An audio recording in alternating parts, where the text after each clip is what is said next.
Hello, everyone. Welcome to episode number 23 of Chilled and Killed, a true crime podcast where we discuss a crime over a glass of wine or two. We're your hosts, Sam and Amanda. And this week we are discussing the story about the murder of a young girl named Kaylee and her mother, probably the most hated woman in America, Casey Anthony. And for this week's wine, we chose an array of bottles we already had open and around because why not? Mm-hmm. Fair enough.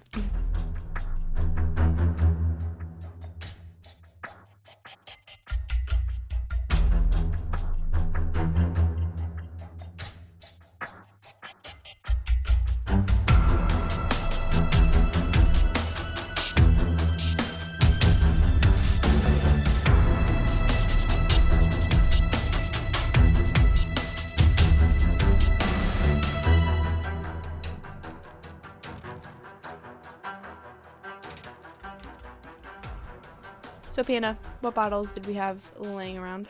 All right. Lying around. Either or. Not cares? Sure. So we have Apothic Merlot, which, by the way, I didn't even know Apothic made a Merlot. So that was cool. Mm-hmm. We have Skull and Chain Cabernet. And we've got a Josh Cellars Sauvignon Blanc. And we started drinking before we started recording because Panda was super excited about the Apothic Merlot, as was I. So we're starting with Merlot, then going to a white wine, then going back to a strong red wine. We know it's fucked up. Bear with us. We should actually have like 3 different glasses. Otherwise, we're going to do whatever. Who cares? Just put a little white in, switch it around, and then drink it, and then do the real deal. Yeah. Sound good. But no, dude, I was at the grocery store. Grocery stores around here don't sell wine. No, I was at a liquor store, and I saw the blue Apothic label, and I was like, "What the fuck is this?" And I picked it up. I saw Merlot, and then I was like, "Well, we need this one because it's Apothic, 2 because we haven't tried that one." And I am pleasantly surprised, even though we aren't big Merlot fans. No, usually we don't like them because they're usually pretty like watery, bland, and watered down tasting. Yeah, because we typically like a full-bodied Cabernet, so when you go to Merlot, it's like weak. Full-bodied. Yeah. So we just don't personally usually like it. But the bottle says untamed and unbound, and it... Sorry. She just picked it up, but she totally tipped it on its side and trusted it. It says it tastes like plum and vanilla, and when we opened it, I did smell the vanilla. Do I full on taste the vanilla? Not sure. Too much. Glug, glug, glug.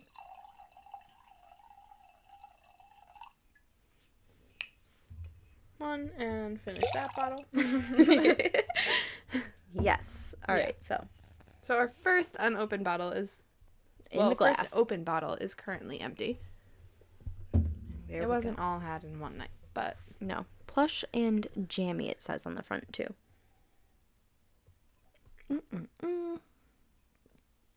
And it is. It's so jammy. Like, it's really light and fruity. Sweet. Smooth. Yeah. It's an easy drink. It's not very watered down. Like, you get a lot of flavors mixed in, which is cool for a Merlot. Mm-hmm. We just really like Apothic. Like, you can't go wrong. It's a cheap... You can go wrong. Apothic, red winemakers blend, whatever. Not my favorite. The plain red blend from them, I don't like. Not my favorite, yeah. It's harsh. Yeah. It's like astringent. It's not. Mm-hmm. This is not. This is actually very well done. Mm-hmm. For sure. A cheap bottle of Apothic, so you really can't go wrong with that. I would say it's a lot of dark fruits in it. Like you said, plums, black cherry, blackberry. I almost sort of taste strawberry, which I know is not really dark, but... It can go either way. I feel like it's a good complementary fruit. Mm-hmm. Definitely a little bit of vanilla. Oh, yep. I think I smell vanilla a little stronger than I tasted it, but overall, wine number 1 hits the spot. Delicious. Wait, fuck, how are we gonna do this? Does that mean we have to down this first glass? Mm-hmm. Oh, shit. Okay, so also don't worry because, as we stated, we're doing Casey Anthony. And this is... Good time to talk about it. Well, this is going to be the longest case that we have done so far. So we are going to split this up into a 2-parter, but we're going to release them like back to back because no one wants to really wait for it. But I am also aware that no one wants to sit there and like really have a 4-hour. Yeah. 3, 4, however long it's going to take us. Yeah. Hopefully not that long, but I do know that it's going to be longer than our other ones, and those ones kind of push it on the max of how long somebody wants to listen to one podcast. So we will split it up, but we're gonna hopefully it'll be only 2.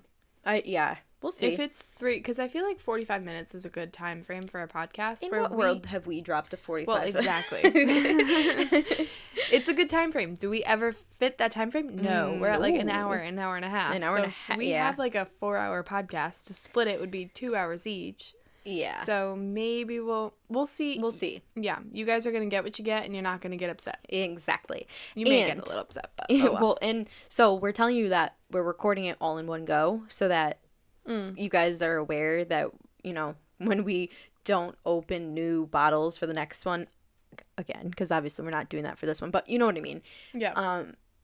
It's not a like, what the hell kind of moment. It's because we're just recording. And for those that are listening to the second part first, go back to the first part. You're stupid. It's gonna make much more sense. Yeah. Just don't do that. Yeah. And before we really get into this, yes, I want to touch on the fact that we know we're really not on a great schedule here, let's say, where we're really doing this for fun.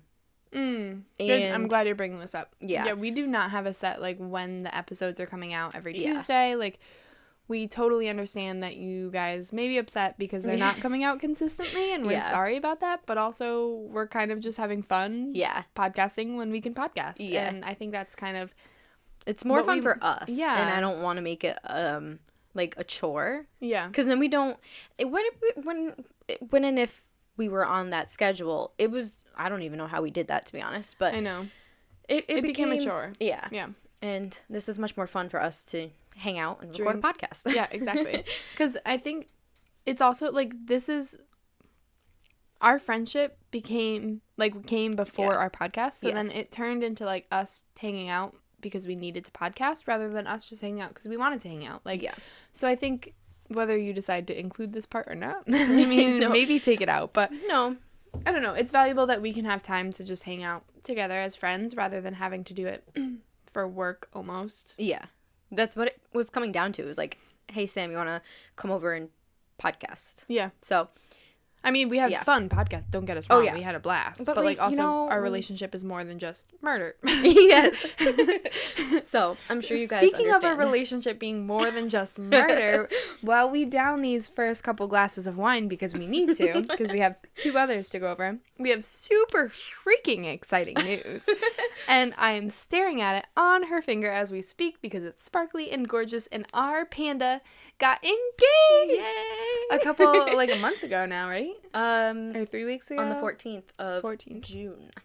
So, granted, this is going to come out, not where it is now, but right now for us recording, it's almost July 11th, so it's been almost a month. Almost a month. Wow, that went fast. Yes. Jesus. So that's what Panda's been doing, and that's why we clearly are also not putting out podcasts nearly as much, because we have exciting life things happening, and she just got engaged, and she's celebrating, and she's wedding planning now, and it's so fun, and I'm so freaking happy for her, and I hope you guys are so happy for her too, because her and her now fiance, I know, Jarturd, as we all know him, he's the best. Yes, have been together for like 5 years, and I should probably shut up before I'm going on and on, but I'm just so excited for them. And thank you. Congratulations. Thanks. And I hope you all are in your cars or in your, like, wherever you are listening to this, work booth, at Pratt. I mean, I don't know, wherever you are, let's all give like a little woohoo to Panda. Woo-hoo. Yes. It happened. And Jard too. It's exciting. So exciting. So exciting. Yeah. So this past month we've just been like, okay, what are new wedding things going on, rather than who murdered who.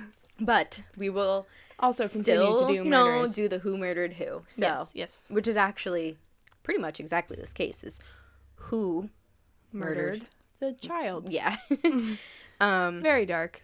It is a very dark case, so. Yeah. I'm actually glad we're covering this one because it's so infamous. Like, it is. So. Who doesn't know Casey Anthony? Well, tell me what you know. Do you know a lot? I remember it being... I was in middle school when this case came out. I'm pretty sure. Goodness gracious. Because this was, like, one of your first cases that you truly liked. For me, yeah. Yeah. We'll go over the timeline. Were you in middle school? No, you might have been at early high school. No, I forget how much younger you are. I was in middle school when this was happening. Oh my god. Yeah. I'm getting old. Well, I'm not getting younger either. Well, none of us true. are, actually. It's funny how life works like that. Yeah. No, I was in middle school, and so, like, I don't know the gruesome details to the story because I was still young. Like, I think I was... Well, what year did it happen? 2008. I started high school in 2012, so 8 to 9 to 10 to 11 to 12. So Wait, I you was started in, like, high school in 2012? Or 11. 2011. I graduated 2011. Yeah. So... Okay, you were so a freshman in high school. I was in like baby. 5th, 6th grade. God damn. Yeah. So I don't remember the gruesome details. I do remember hearing that a mother was said to have killed her daughter and was trying to cover it up, and there was a lot of information that said, okay, clearly she freaking did this. Right. But they couldn't get her on complete evidence. But it was like stuff was on, I remember like her stuff was on her computer being like, she looked up like, how do you like get rid of a body? Like weird shit where it's like, who wants to research that if you don't have a need to get rid of a body? Like, so it was all like Casey Anthony murdered her child without being able to figure out that she murdered her child. But I think we all know she murdered her child. I think we all know that. And here's the thing. I have a very, very, very strong opinion on this case, and I'm going to do my absolute best to tell the story unbiased, and then we can discuss it, but I want to give it to you. That's going to be hard. It's going to be so hard for me, but I am going to try, because giving you this biased is not going to do this case justice. I'm very curious. That'll be interesting, actually. Yeah. Because I'm curious to see, because we all know that she got off on it. Right. So, Right. We're not spoiling anything with that. Yeah. So, if you don't, if you don't know that, then I guess it's spoiling it. But if you don't know that, you literally live under a damn rock. So. Yeah, exactly. So I think it's going to be interesting, like, hearing you speak on this case unbiased, because you're just going to have to give it how it was. And I know how heated this makes you. This was like this was the case that got Panda into true crime. Yes. So, yeah. Talk about biased, unbiased. This Right. is going to be extremely difficult. Very. Do you want me to be like, hey, bruh, stop chiming in when you chime in? No, I want you to chime in too. If something in here gives you questions or whatnot, it's probably because someone else also is going to have these questions, and I'd like you to butt in so I can try to answer them. Okay. So this All right. will be perfect. So. How's your wine glass doing? We're doing all right here. Oh, she got some work to do. I'm going to grab the second bottle. Okay. I'm gonna not have the second bottle yet. I can always give the description on this one. You can give the description on Cab. But we could get started if you want, and then I'll just butt in and be like, okay, it's time to talk about Cab. I feel like Cab is like, it's time to talk about like a... How many more times do you guys need us to tell you what Cab tastes like? True. We should just be like, it's good, it's not good. Yeah, pretty much. Thumb up, thumb down. All right, that's what we're going to do with Josh. Granted, it's also mixed with Merlot. Oh, you've got like a rosé. It's pink. I know. I made a Merlot rosé. I've made a Sauvignon Blanc. Yes. Actually, tell me what you think of that, and then we'll get going. The Sauvignon Mer Blanc or the Sauvignon Blanc? The Mer Blanc. Okay.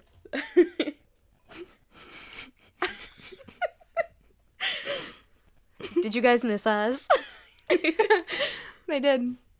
Tastes like shit. No, I'm joking. You're joking? Is it not bad? I mean, For what it is, it's not bad. I don't know how to answer this. Try it. Okay. Tastes like vinegar. Oh God, it's stinky.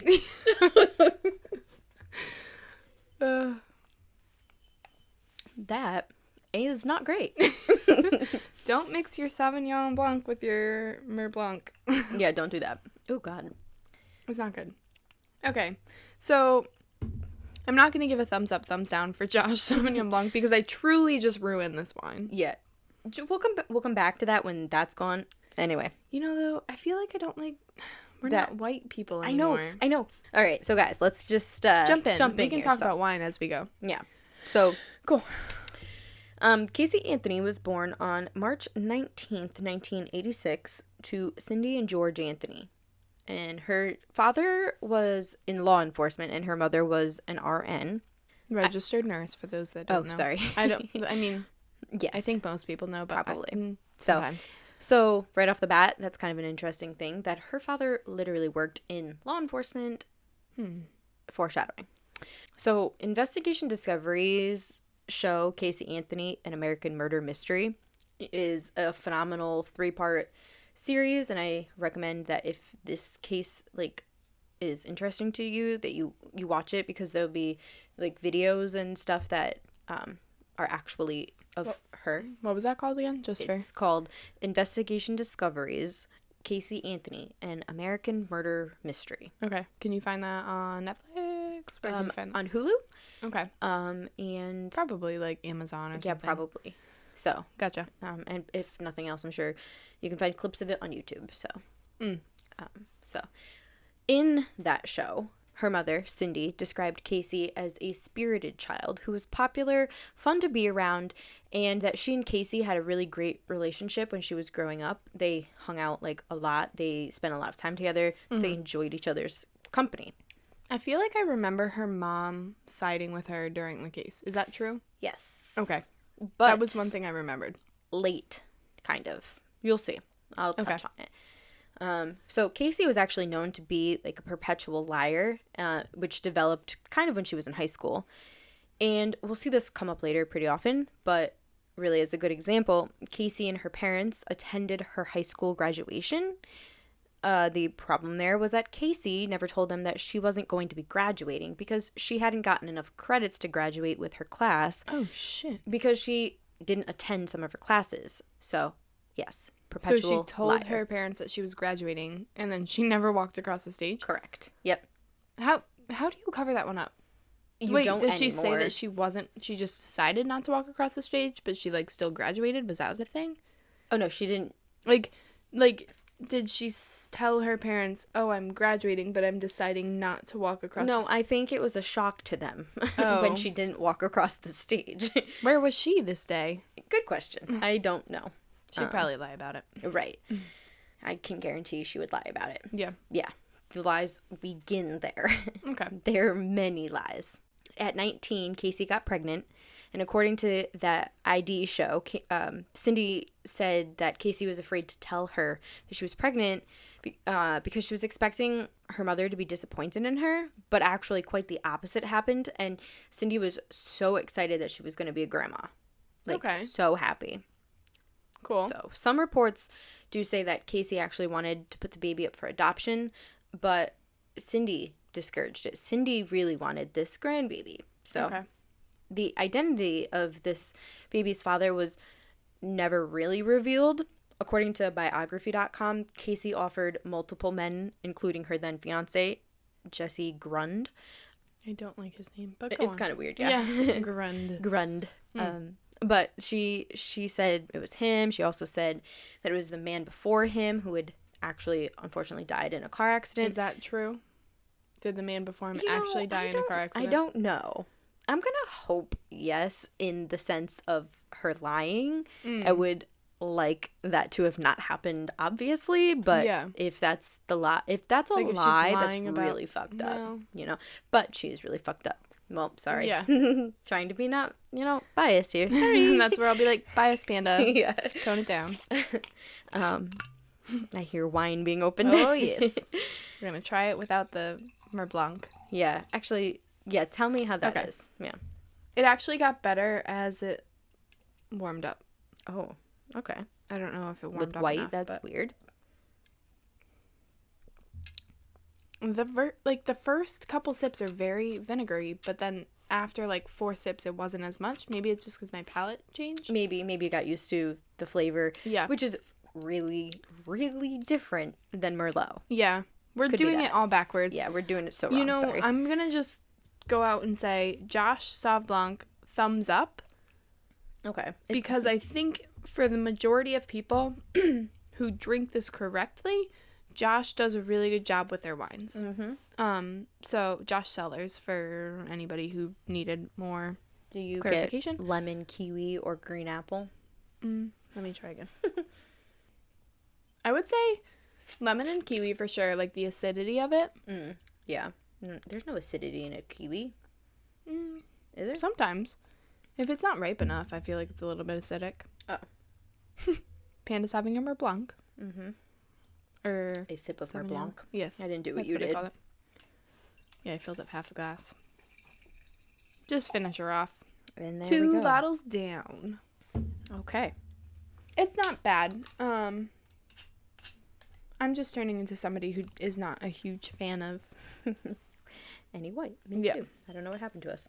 Me neither. Sorry, guys. But thumbs up for it. Even on initial smell, it's not like I'd be like, ooh, give me that. Yeah. Anyway, sorry. So, back to the story. So, August 9th, 2005, Kaylee Marie Anthony was born.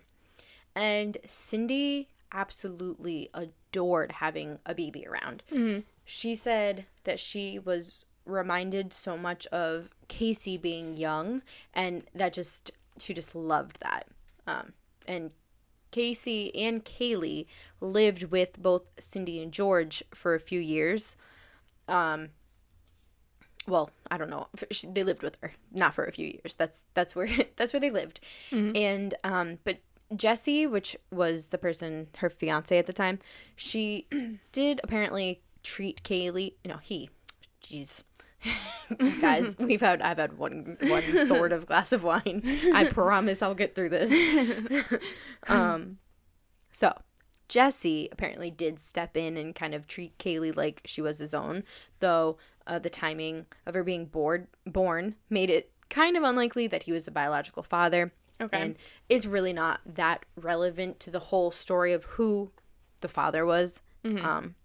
Anyway, on June 16th, 2008, Casey left her parents' house with Kaylee after an argument that Casey had with her parents, and she did not come back to stay there for 31 days. So Kaylee, sorry. It's too many C's. I know. Was Casey, 3 Kaylee, at that Cindy. point. Cause right?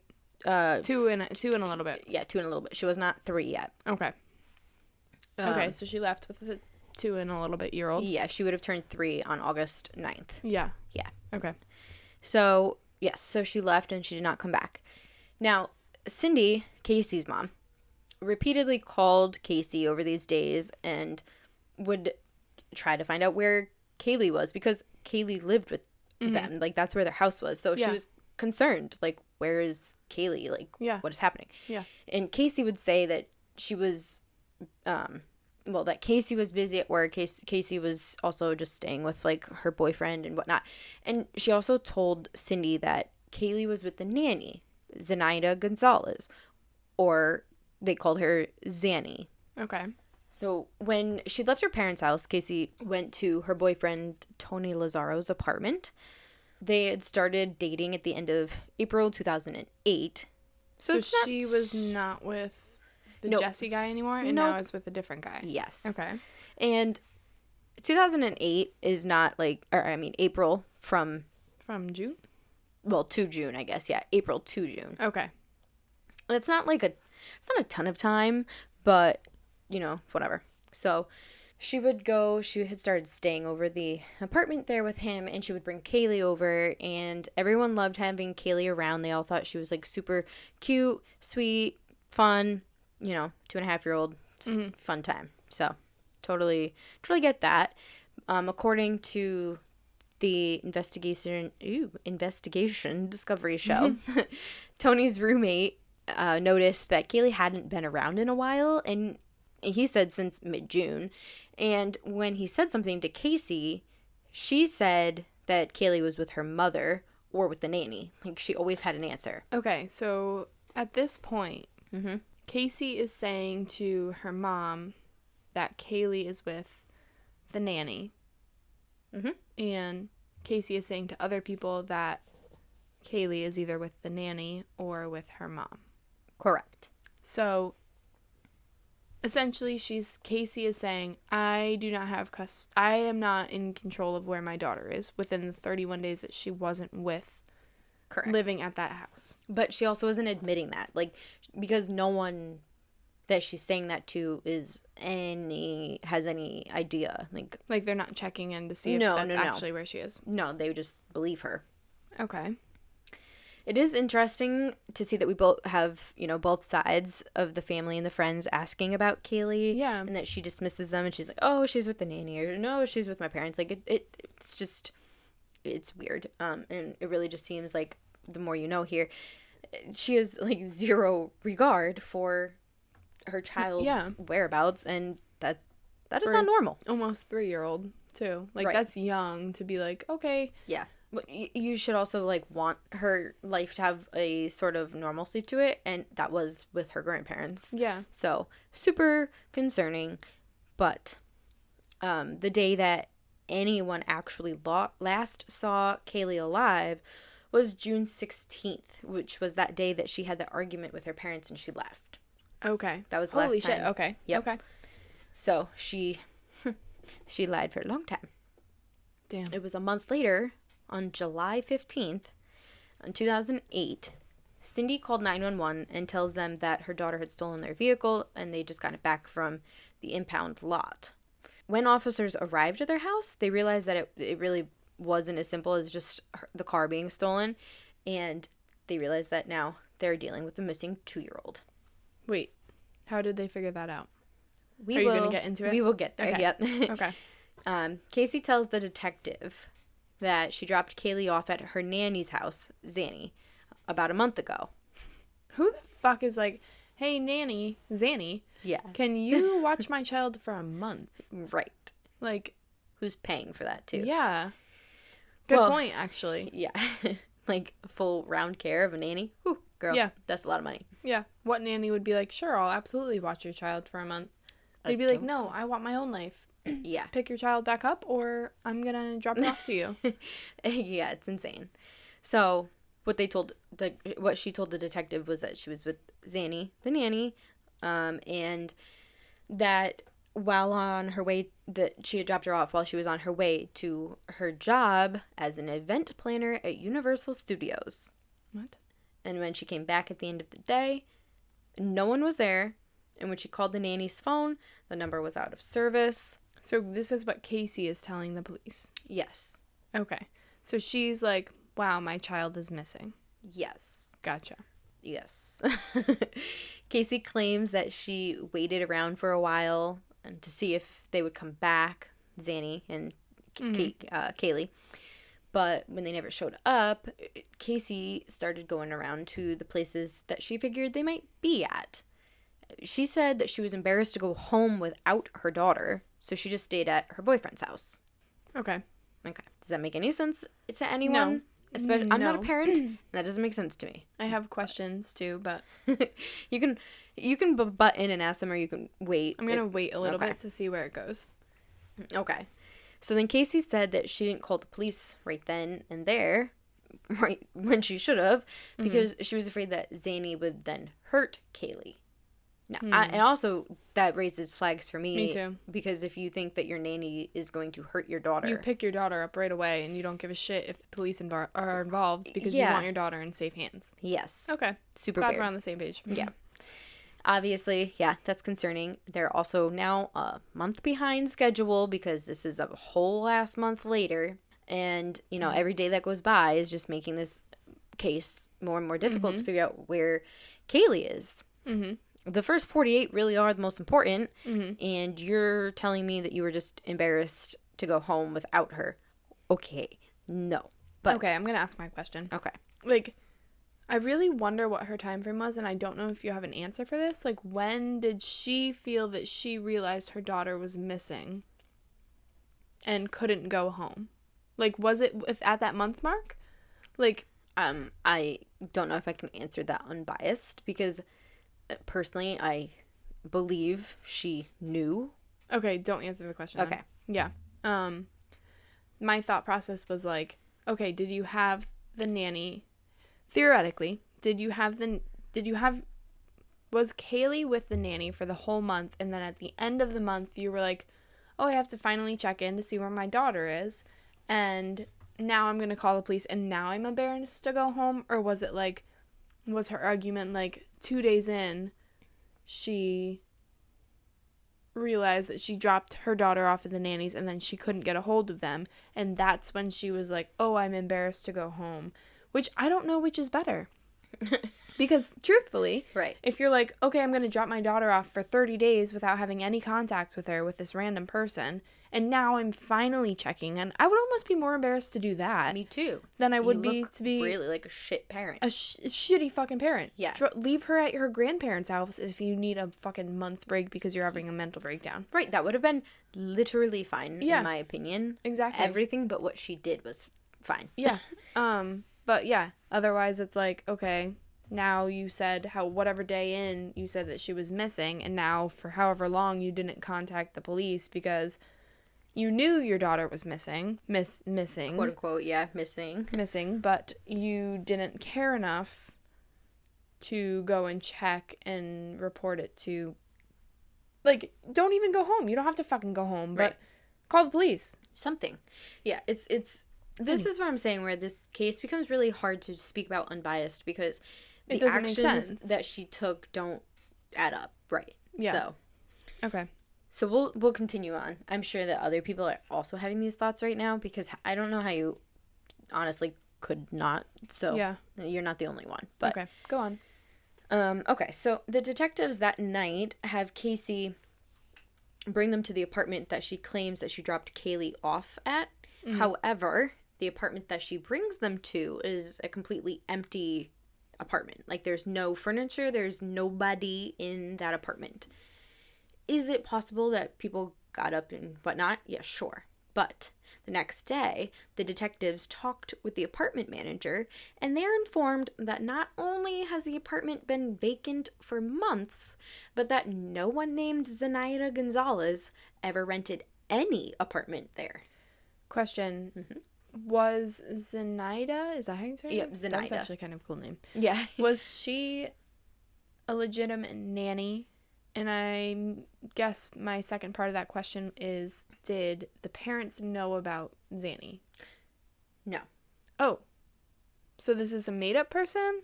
Well, we'll get to that part, but we can just say for sure right now that her parents don't know who the hell Zenaida Gonzalez is. Okay. So. Cool. Yeah. Good to know. Yeah. And this whole story now, like, at that point, was becoming local news. You know, a 2.5-year-old, more than that, almost a 3-year-old is missing. For 30 days. For a very long time. And the last person that supposedly saw Kaylee at this point was Zenaida. Mm-hmm. So. But you can't figure out who she is. Right. Well, the police can't figure out who she is. Okay. And people were calling in the police with tips on Zenaida, which is interesting to me. But anyway, Casey told detectives that she had let 2 of her coworkers know that she brought Kaylee to the nanny, and the detectives decided that it would be important to talk to those people and get more information about Zenaida in hopes that they knew anything about her. And so they went to Universal Studios, which is where Casey says she works as an event planner.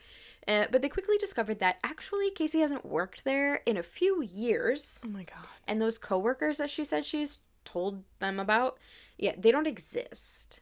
They don't work there. No. Like, they're not people? Right. Yeah.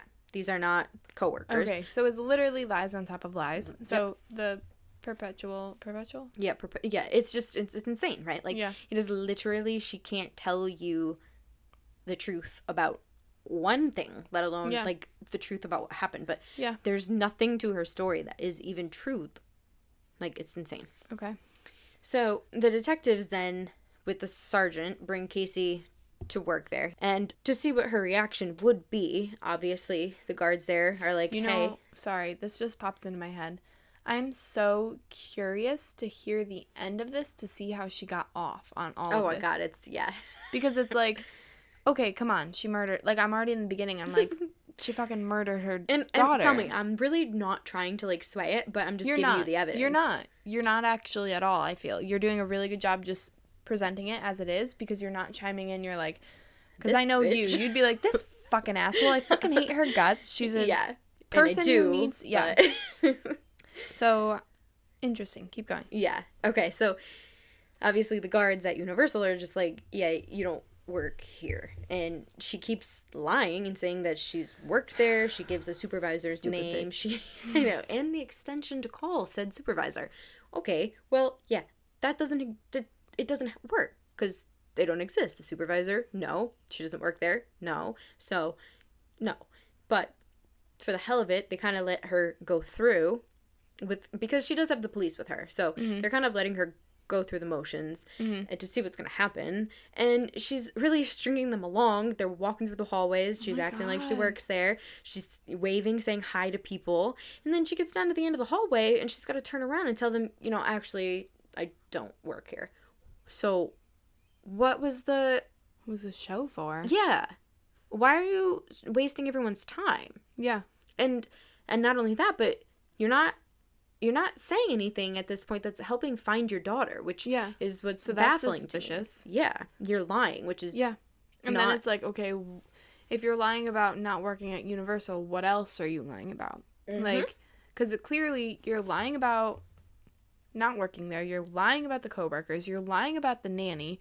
So clearly this isn't the only lie you're covering up, because if you genuinely wanted to find your daughter, you wouldn't be lying. Right. You'd be like, oh my God, I'm a concerned mother.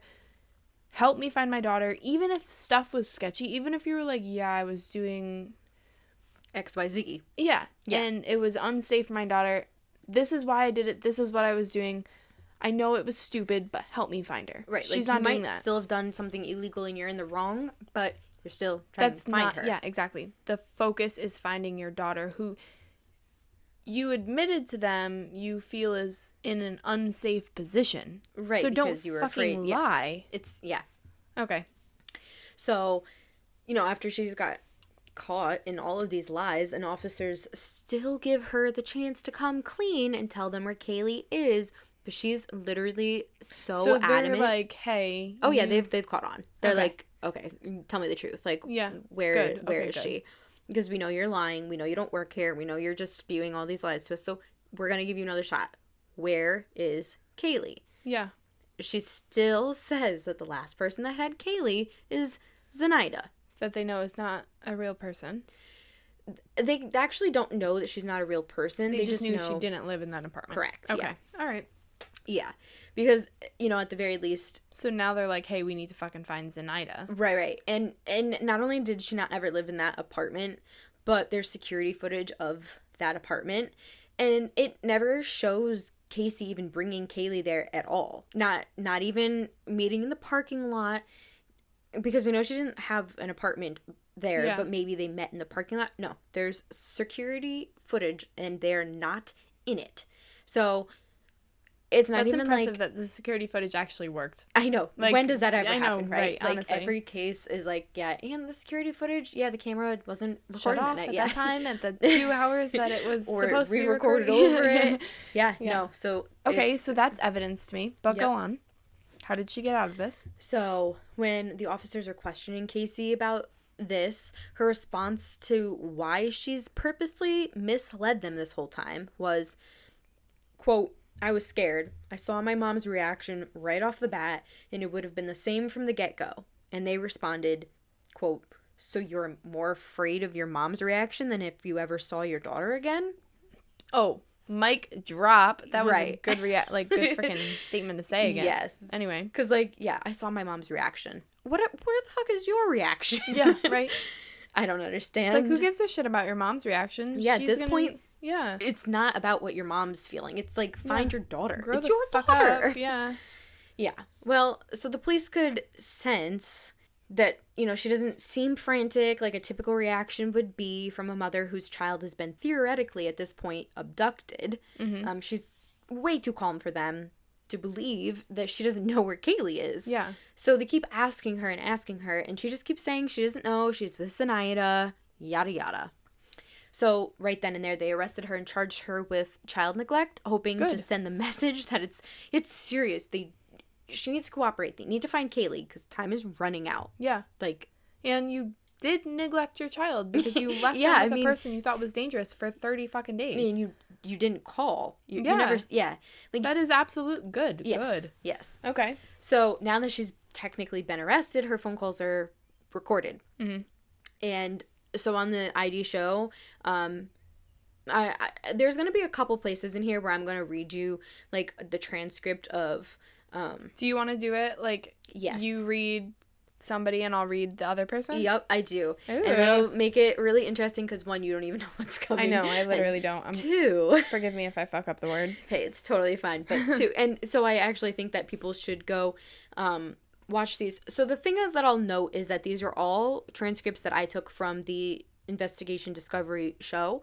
And then when I went to go find a video of this on YouTube so that I could link it so that everyone could watch it, I did notice that they're like chopped a little. So it's fine. Like, it really gets the point across of like parts of the conversation, but in some parts, like, it'll give you part and then it'll drop out part that is in the full thing and then it'll pick back up again. So just know that, like, yeah, I'm giving you what the show said. I'm not giving you the entire jail transcript. Gotcha. But anyway, it is still really something that you're gonna be like dumbfounded by. And anyway, so do you want to read Mom or Casey? So M. I want to read Mom. Okay. Casey, Mom. Hey, sweetie. I got arrested on a whim. They're blaming me for stuff that I would never do. They're going to pin this on me. Casey, Mom. What? No.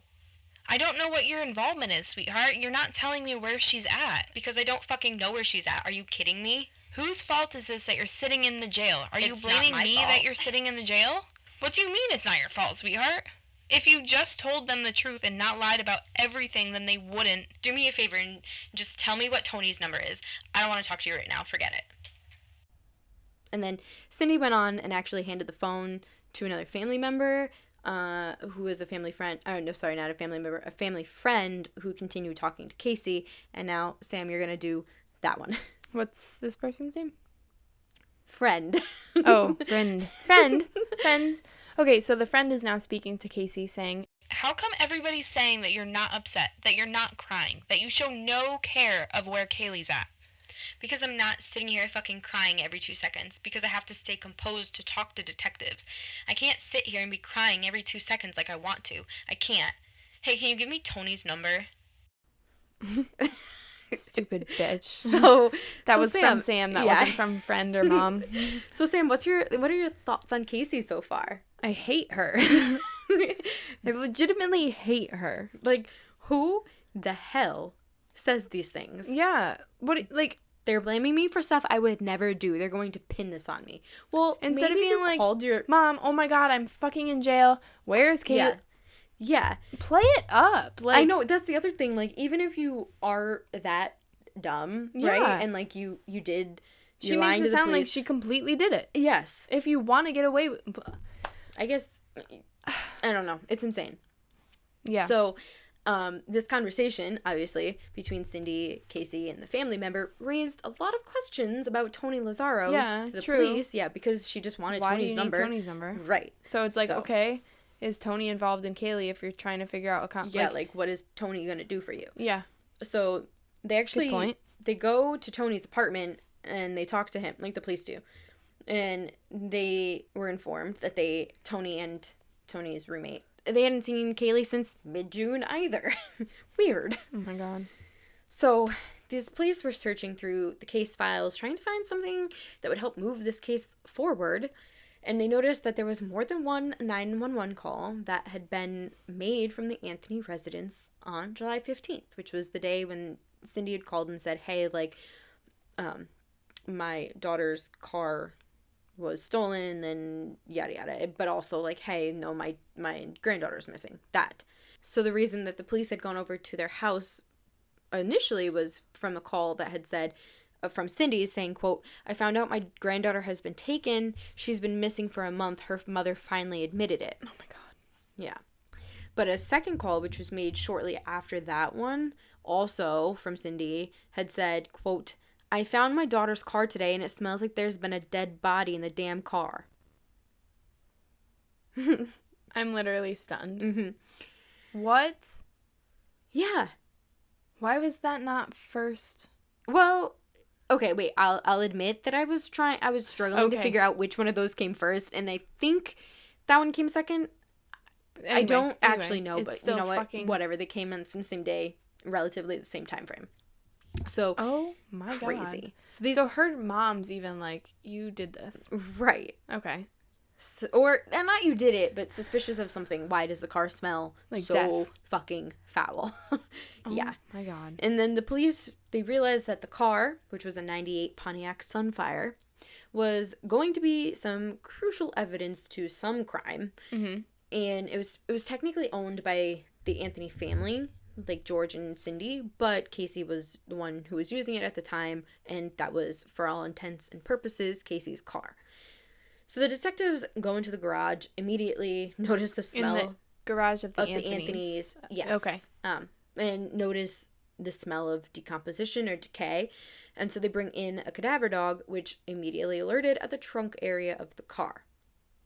Forensics experts open the trunk, and they find what seems to be a trunk that has been vacuumed out, but there was still evidence left behind.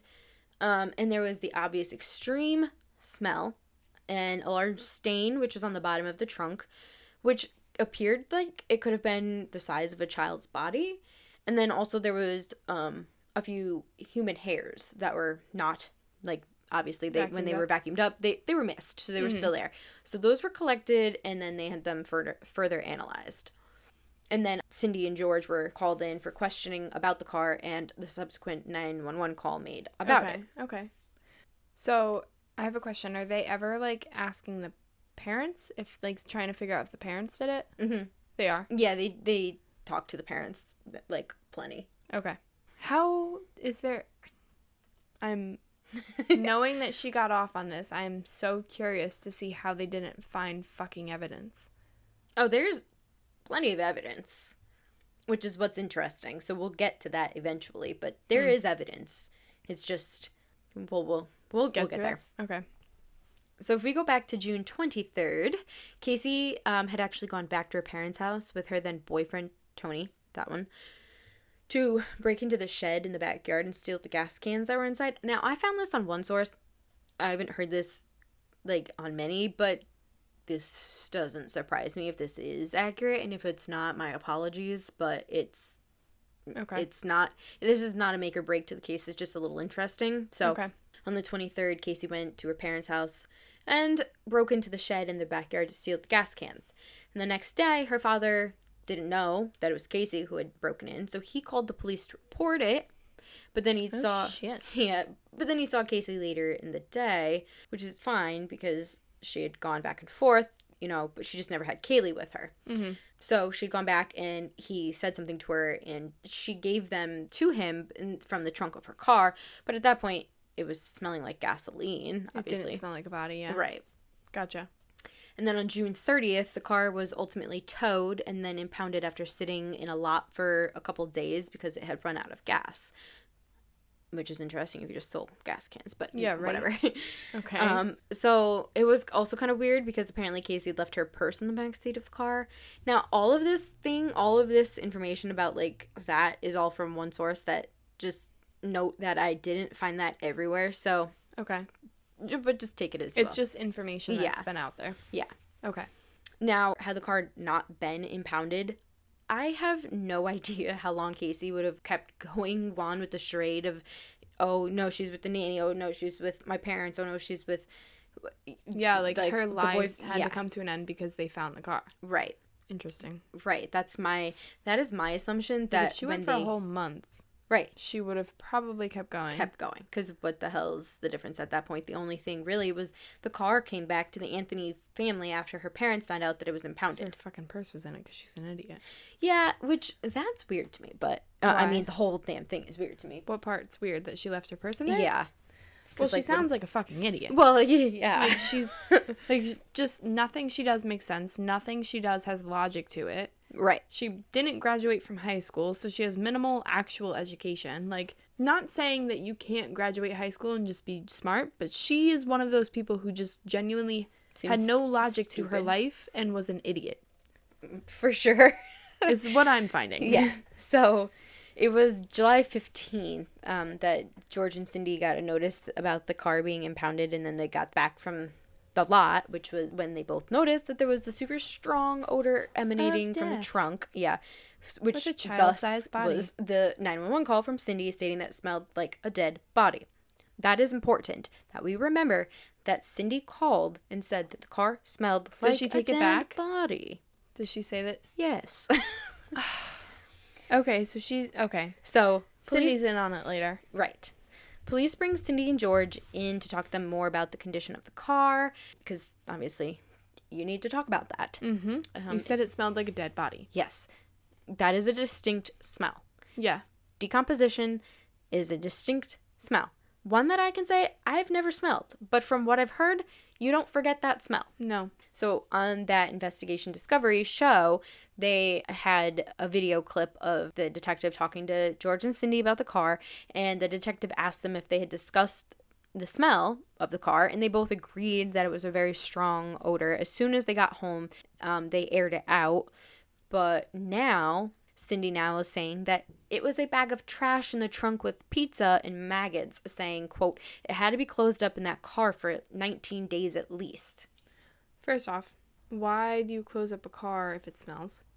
That's one thing I think of. And second off, what? Like, where? No. Who gets pizza in their car and then you get maggot? Like, I guess, but, like, pizza, that's just... It's not the same scent. No. And the detectives really basically agree to disagree because, well, one, the detective knows... Why does pizza have hair particles in the back? Pizza smells like rotting food. Yeah. Not decomposition. Yes. So this detective really did point out that, you know, she said it smelled like death. A dead body. You called the police. Yeah. And if you're feeling strong enough that it smells like a dead body, that you had to call the police, you clearly know it smells like a dead body, not a box of pizza. And if there was a fucking trash can with pizza and maggots in it, you would have pulled that out and been like, wow, this trash smells really bad. Yeah. And then you move the trash away, and then you realize that the car doesn't smell as bad, but the trash still smells bad. So clearly, you moved, if there was trash in there, and you moved the trash bag with the maggot pizza, and the car still smelled like a dead body, then you still called the police because it was that foul. Right. So... We'll also recall that the detective points out that she is a nurse. She has gone to the morgue. She does know what a dead body smells like. She's informed. So the fact that... And her dad's part of the like a police... Yeah, he was, at this point, I believe, retired law enforcement, but nonetheless, like, law enforcement. You probably have smelled a dead body, too, Yes. so you clearly knew, wow, something happened here. Yeah, you wouldn't say it smelled like a dead body and then take it back. Like, that just doesn't work. And then said it was pizza. Pizza with maggots. Mm-hmm. And it was June, July. Okay. So I'll give them that, you know, pizza would smell pretty gross, but not the same. It's just, it doesn't add up. Yeah, no. And, you know, the detectives were even talking to Cindy at that point, and he was trying to tell her, you know, think of it from an outside perspective. All these lies, the inconsistencies, all the stories, these people that don't exist that Casey keeps telling them about. What do you think happened? And her response was really just that she didn't know. I don't know.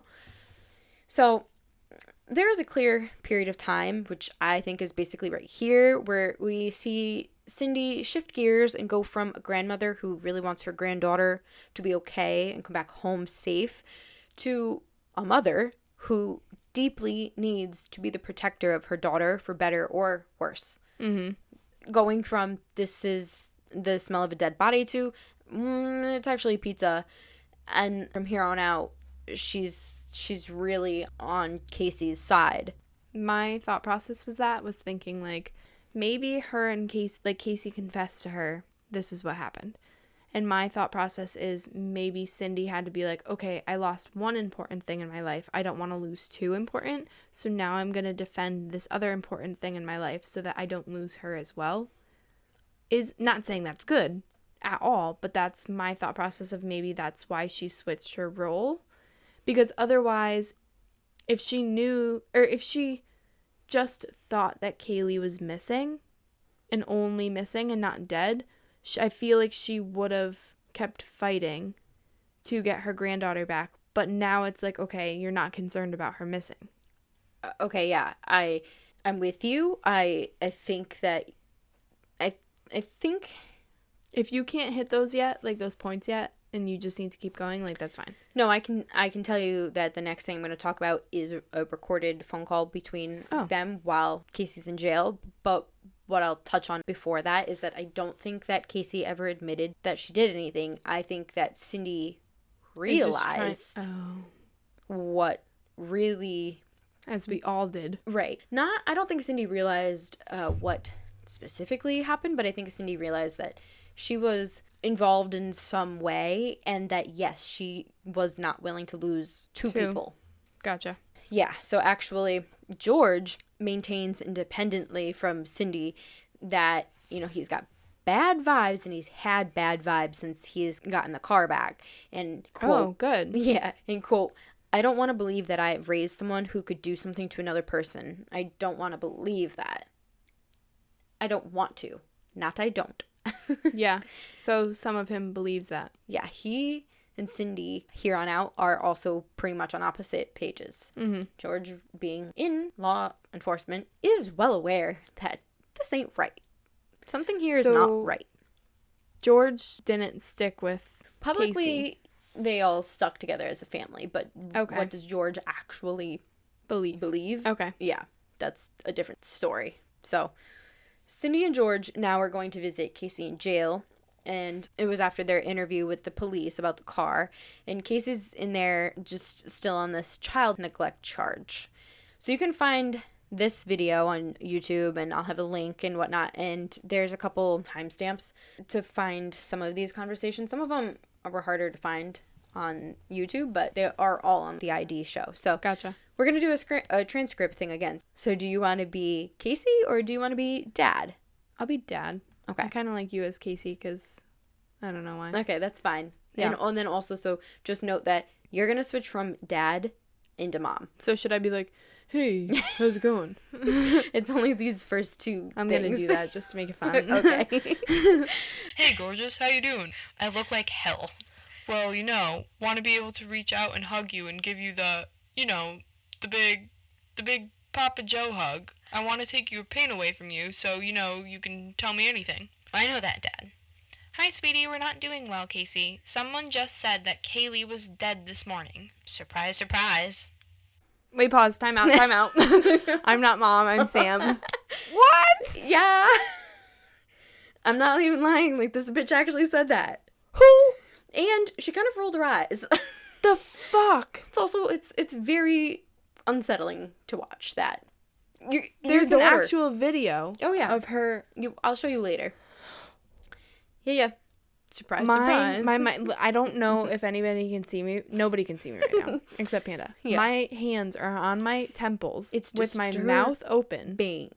Who the fuck says surprise, surprise after your mom was like, wow, I just heard that your daughter is dead this morning. Literally, point blank. I heard your daughter is dead this morning.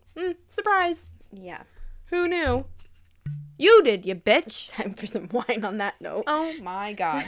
We're opening the cab. So it's time for some Skull and Chain 2017 Cabernet from Red Mountain. Very fitting wine. Oh god, yeah, it is. You don't even know. Wait, seriously? Pretty fitting. Oh god. Okay, so we're gonna try this and then we have to not reread it, but start off again because I'm so distraught. Yeah, what the fuck? that was actually a good reaction. I was curious if you were gonna actually have a reaction to that. I was like, I can't keep reading this. And I'm also glad I read that because you needed the strange ass attitude that came with that. Yeah, because you saw her yes. like her behavior. Yes. What the fuck? I'm pissed. Also, aren't you proud of me for being pretty unbiased at this point? I'm actually super proud of you because I'm freaking furious right now. Like, yeah. fist is clenched, banging the table. Yeah. Who says, who the fuck says surprise, surprise after your mother is like, hey, We heard Kaylee is dead this morning. surprise, surprise. Fuck you, asshole. It's your 2.5-year-old daughter. The answer should be like, oh my God, are you serious? Yeah, not surprise, surprise. Oh, Surprise, my God. surprise. I already knew she was dead. Yeah. Thanks for catching along, you Yeah. fucking Cindy. I can't even drink this wine just yet. Which is pretty good. We're back Thumbs to up, thumbs down. Thumbs up. We're back to Cab. So different than Sauvignon Blanc. It's better. Sauvignon Merlot. Merlot. Okay, composure. So we're going to do that over again. So I don't know if I can read the surprise again. Let's just start off where we left off. Okay, I so literally, after because I'm going to have the surprise, same fucking reaction again. Okay, so after surprise, Mom says, I don't know how Mom's just not like, you stupid bitch.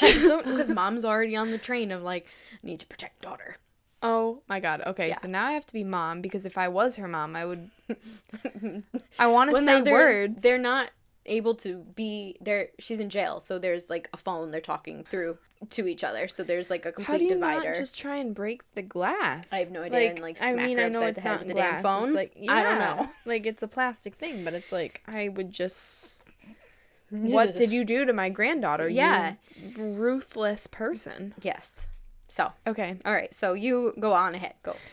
We need to have something to go on.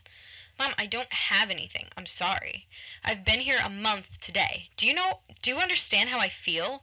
I'm not in control over any of this. You don't understand. Everybody wants me to have answers. Come on. Casey, hold on, sweetheart. Settle down, baby. Nobody's letting me speak. I don't even know what's going on. My entire life has been taken from me.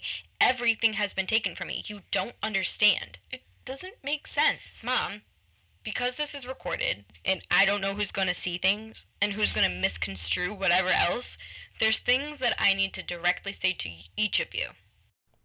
Time out. Say him again. Fucking bitch. That means you did it. Ugh, okay. Mom, I'm coming back into mom mode. I have a question for you. Go ahead. What is your gut telling you right now? That she's okay. She's not far. And your gut tells you that she's close or she's hiding? I know in my heart she's not far. I can feel it. Okay. So, thoughts on this one? I want to kill her. Yeah. Don't we all? Oh So- my God. My thoughts are like, you are so guilty and she's not far. That's probably telling me that, you buried her close to where you're living. That she's physically not far. Because she knows in her heart she's not far. Okay, bitch. You know in your heart because you know that she's dead because you killed her? my gut is telling me she's not. Nobody says that. Mm-mm. Who says that? If she wasn't far, then that implies that you sort of like know where she is. Like literally. Okay, if you take this word for word, I have a question for you. Go ahead. What is your gut telling you right now? That she's okay. She's not far. She's not far is a statement. Okay, what do you know then? Because clearly you know something. Something ain't right. Might not be that you murdered her. Not that I wholeheartedly believe that she murdered her. But that there is information that she is well aware of. Right. I'm fully with you. And then who the fuck as the grandmother? I know that we are always the type of people where like, you don't know how you're going to react in a situation. You don't know blah, blah, blah. Right. If my daughter killed their own fucking blood, I would hope and pray that I could not save them. Like, I'd be like, I'm not covering this up for you. Like, Right. I'm sorry. Okay is not a good reply to me.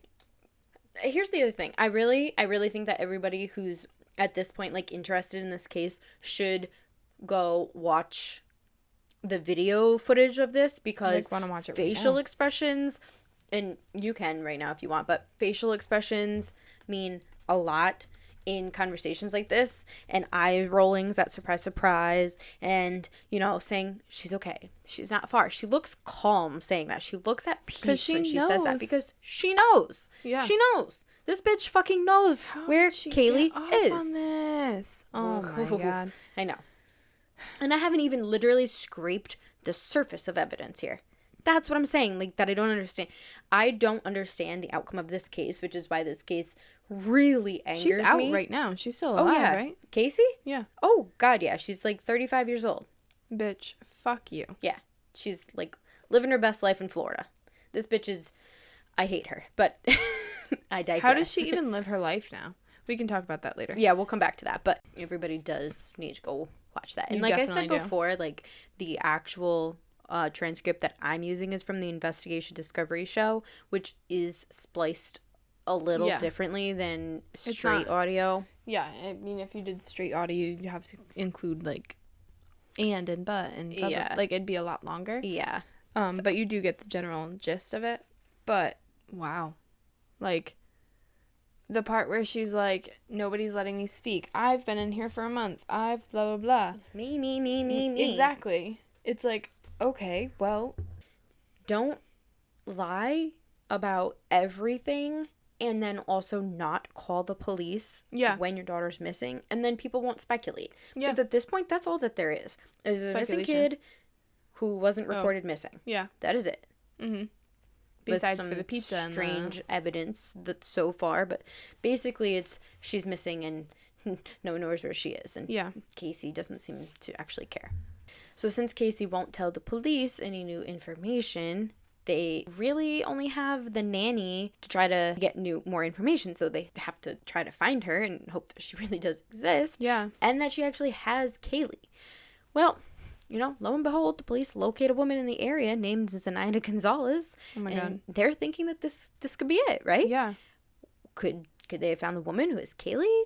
Maybe she knows some information at least about where Kaylee could be? Well, no. This Zenaida lived in Kissimmee, not Orlando, and she wasn't a younger woman, as Casey had described her. She was middle-aged, and when they asked her if she knew Casey or Kaylee Anthony, she said no. Which, right off the bat, yeah, you might be like, of course she's going to say no. But yeah, it was all verified by police, and no, she has no clue who the hell these people are. And now with the nanny story being a for sure lie, the police are pretty certain that Casey has now killed Kaylee. Like, that's the... Where else would she be? Right. If those were the two places, it was her grandparents' or Zenaida's place. Right. That was where she was, and she wasn't there. Where is she? Where is she? Right. Well, now having spent time... And if she was actually kidnapped, you would have called the police immediately. Right. Like, it's just, it doesn't add up. Yeah. So now, having spent time in jail, Casey clearly realized that she was in some hot water, and she was going to need the assistance of a lawyer. And she was recommended one by another inmate, and his name was Jose Baez. Once she hired him as her defense, the police really couldn't talk to Casey directly anymore, so for her, that was great. But I also feel like I need to give you a little more information about Jose Baez. So... if you go to BaezLawFirm.com, which is his website, the banner at the top of the page scrolls with quotes such as, quote, "The best defense lawyer in the country" by Sean Hannity, Fox News. Quote, "Baez is one of the best lawyers in America," Fox News, Latino. And, quote, "One of the greatest trial lawyers of all time," Geraldo Rivera, Fox News. And right below that banner is a very large paragraph that says, and I just took the whole quote from that website because I didn't want to break this up or paraphrase. Like, this is kind of important as is. Okay. So the quote is, "The Baez Law Firm offers clients top legal representation in criminal defense, civil rights, and civil litigation in South and Central Florida, from Miami to Orlando to Tampa and all points in between. One of the most sought-after trial lawyers in the country, lawyer Jose Baez is nationally recognized for his unparalleled commitment to justice in the legal profession. Hailed for his work on the Casey Anthony case, lawyer Jose Baez has proven his ability time and time again to provide clients with zealous representation." Isn't that, like, confidential? I mean, everybody probably knows that he covered Casey Anthony's case, but then to get more money because because you it's like call out one. I don't think it's illegal, obviously, as the lawyers doing it. Yeah. But in good taste, probably not. I also Oh my God. personally don't hail this man for his work in this case, which we will get to Yeah, later. right? But I would never use the word hailed for his work in Casey Anthony's case. Because you got a murder to go out on whatever. With nothing. Yeah. Yep. I don't hail that personally. Now, I mean, as a yes, defense lawyer, understandable. Like, you did a good job being a lawyer because you defended the you did a damn good case? job at getting Yes. murder off Yeah. free and clear. Which However, is impressive, but fucked up. But That is you don't fucked want to, as a defense lawyer, you don't want to take a loss. Like, Yeah. he did a great job for a defense lawyer. And he really became well known after Casey Anthony's case. And since then he is no shit, because everybody's like, wow, he could get her to get out? Yeah, well then He's gonna do my work. I'm free. Yeah, he'll get me out of the stuff I'm lying about. Yeah. And then he also has now worked with Aaron Hernandez, Harvey Weinstein, Mark Nordlicht, and Rebecca Ann Sedgwick, which are all relatively, if not obviously, famously known cases. The last two, I wasn't personally very aware of. But those two, when you look into them, they are They're like people who clearly commit Yeah. the crimes, but didn't. She didn't commit the crime. The crime was a cyberbullying case. She ended up dying by suicide from cyberbullying. And Mark Wait, yeah, is she young? Yes, and she jumped off of a silo. Yeah. Yeah. Okay. So that was that one, and then Mark Nordlicht is, I don't know if I'm saying that right, but that's a name I don't know. It looks like Nordlicht. Yeah. And he was involved in a Ponzi scheme. So, and Harvey Weinstein, we all know that ass bag, so. Yeah. Who literally was piece of shit. And did the crime. Yeah, and Aaron Hernandez, that's a whole other thing. Yeah. Anyway, so since then, obviously, people pretty much know when you say Jose Baez who he is. So I just wanted to touch on Jose Baez because it's important. It's very important. So, meanwhile, Cindy and George are planning huge searches with the help of a Texas company called EquiSearch to find Kaylee. Okay. They had T-shirts made, which in some jail interviews you can see George wearing. They had posters made. Giant, I'm talking giant, 4,200 people, groups of people were searching for Kaylee. Good. And in the surrounding areas, which are woodlands and kind of swampy areas. Again, it's Florida, so think Florida climate, and then also woodland of Florida. Muggy, disgusting. Yeah. Crocodiles. Yeah, one alligators. I don't know if there's alligators. Is there alligators and no crocodiles, or vice versa? I don't think there's both. I think it's vice versa. There's crocodiles, no alligators. Or did I just say alligators. the same thing twice? I think you said the same thing twice. I think it's alligators, but I would assume also crocodile. I don't think they're the same. They're not the same. Well, I don't think they live in the same climate. I don't know. Listen, I'm not an expert in reptilian. Where do crocodiles live? Africa, Asia, Australia, and the Americas. Oh. South Florida. So it's crocodile. Where do alligators live? I think they definitely live in, they both live in, it says alligators can be found in coastal wetlands on the U.S. coast southeast as far as North Carolina and as far west as eastern Texas. Interesting, I didn't know that. Their range extends down to southern Florida and includes the Everglades. Okay, well, you know what? I was wrong, but We can also take at the that same out. time, no, I mean, I don't really care. Y'all can know that I don't know anything about alligators or crocodiles, but I do know that neither of them are involved in this case whatsoever, so it doesn't really matter. We just went on a side rant. Yes. I was going to say rampage, but it wasn't that much of a rampage. Side rant. So, with this search being shown on the news, which actually was great because obviously the more people that are aware and want help, the better. Mm-hmm. Also, because it was on the news and Florida has super open public records, very open public records unlike other didn't know states. that. Right. That's cool. It is kind of cool in things like this because this taped interviews and conversations from Casey in jail talking to her parents were available for everyone to see. So, did that fuck with the case later on?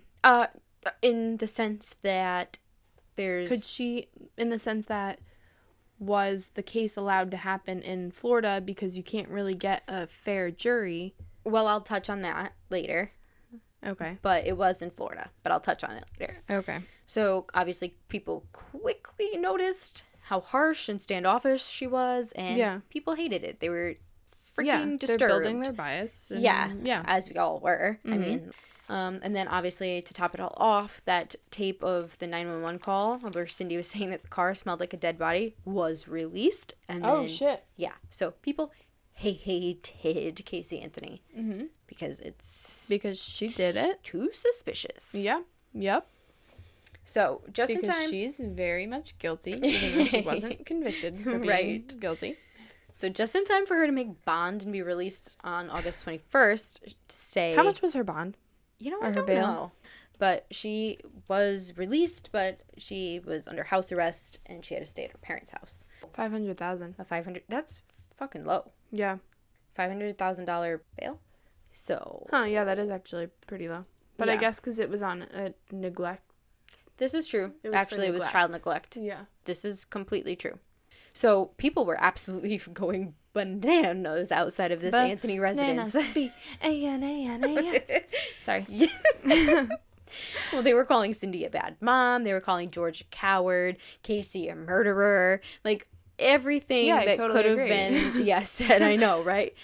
I don't think George is a coward, actually. I think he was put between a rock and a hard place and didn't really want to be there. Fair. And Cindy progressively, to me, became a shitty person.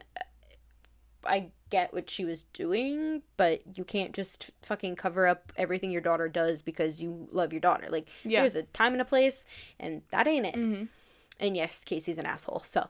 Yeah, that one's, pretty clear. Yep. And there is actually, in the show, a video of Cindy and George out on their front lawn, like, trying to get everyone to leave. They're yelling at them. Everyone's shouting. It's a wild scene. And Cindy's actually holding a hammer at one point, so, like, shit really got wild. I don't think she ever fucking hit anyone with it, because I've never found anything about that, but she still had it in her hand as, obviously, like, a defense. Oh my god. Clear, yeah. But I mean, I don't fault her for that, them. because if if she needed to, like, I get it. Yeah. I totally, for that one thing, I'll give it to her. Yeah, but still, I mean, but, like, damn, just go back inside your house. Yeah. Like, you didn't need to go outside. Yeah. So obviously here now the police are trying to build their case proving murder, because now that's what they believe, with, you know, everything being a lie, yada yada. Well, the evidence that they had taken from the car, they had analyzed, and it was showing that it was likely a decomposing body in the car at some point. So Casey was charged with murder in October. Jose Baez then held a press conference, who is now her lawyer, and he said, quote, "I've seen people falsely accused many, many times, so charges mean nothing. And actually, this is true. Just because you're charged with something does not mean it's going to stick." Fair.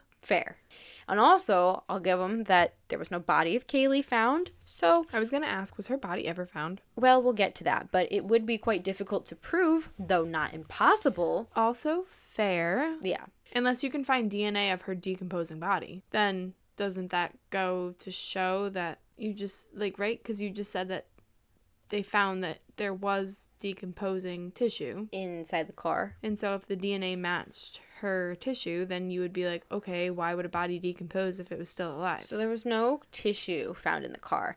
And I'll go over what was found in the car when we get to the evidence. Okay. But it was just, for this, at this point, just know that it was showing that it was likely that there was a decomposing body inside of that car trunk. Okay. That is that. Necessarily proven. Correct. Okay. I think before we get too deep into this case that we should end this here, and then the second one should pick up on the craziness of this case. Oh my god, it's not crazy yet? No, believe it or not. Okay, sure. That sounds... Doable. I was going to say marvelous. That doesn't sound marvelous, because I don't want to know more, because this is disturbing. This case is absolutely absurd. But what we know, so let's round this up. What we know so far is that Kaylee is missing. Casey has been charged with child neglect, but posted bail. Wait, posted I don't bond. know. Whichever one it is. Whatever it is. You guys know that we're illiterate. Yes, literally. So Casey Is that the right word? Only if I wrote it and can't read it, but you know what I mean. Even proving the point further. But Yeah. Casey is now on house arrest at her parents' house. She's been charged with murder, but the police have slight evidence to go on at this point, and Jose thinks that he's got this one in the bag. And we also know Casey has lied about a shit ton of stuff. About basically everything. Yeah. Literally everything. There's not one thing yet that Casey has said that's been accurate or true. Yeah. So on that note, thank you so much for listening this week. Be sure to follow us on Instagram, Facebook, and Twitter. Just search Chilled and Killed Podcast. If you love this podcast, please go rate us on Apple Podcast or wherever you listen. Also, feel free to send us an email with any questions, comments, or requests at ChilledAndKilledPodcast@gmail.com. And we will be back next time. Until then, bye.